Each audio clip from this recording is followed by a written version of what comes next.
We have the Runaway out for the first trip of the year. We're in Assateague Island, Maryland at the state park.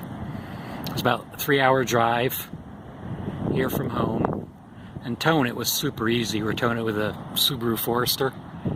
And at one point I was doing 75. I didn't do 75 a lot just when I went to pass somebody, but I mean, it'll tow it at 75, absolutely no problem.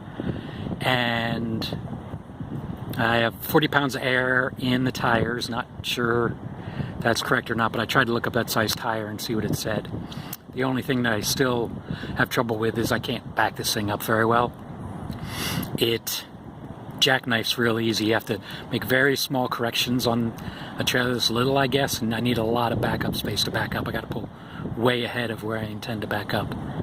But other than that, everything is going good. We're gonna camp out for 3 days, so I'll record some more after we've been here a little bit. It's the morning of the first day. No problems last night. It rained a little, but unlike with the tent, that's nice in the Runaway because you don't have to worry about it. It is very tight in there, though, for anyone who's thinking about getting one. Our tent had more room in it. You could bring more stuff in with you. I think the thing you really have to realize is that you have to really be prepared. I don't know what I want to say. It takes a lot more planning. What can you bring inside with you? What do you have to leave in the car? You can't bring much inside with you. But it's much cozier than a tent, much quieter than a tent. And we slept fine. I would say for one person, if I was camping by myself, I would think this would probably almost be about perfect. But with two video, but with two people, it's definitely tight. If you were claustrophobic, I think you might have a problem with it with two people. Better last night in the camper than the first night. I think it just takes a little getting used to.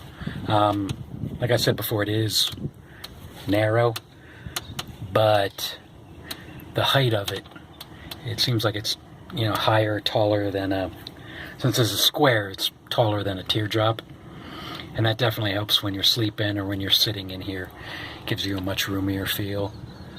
The windows, we want to try and figure out some way to put a screen in the doors so we can keep the doors open like this when it's buggy. The windows aren't quite enough ventilation when it's warm out. So far on this trip, at least. But, I mean, if you watch my first video, you got my initial impressions. I think the build quality was great.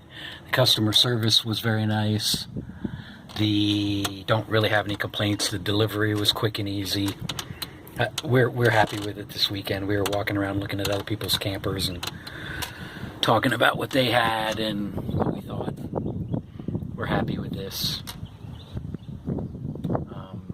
But for anyone who's thinking about getting one, just keep in mind, it is only 4 feet across or whatever it is. It is tight.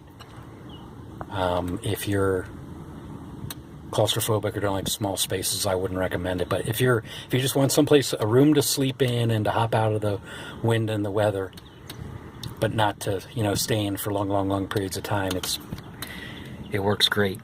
You got to want to spend most of your time outside though.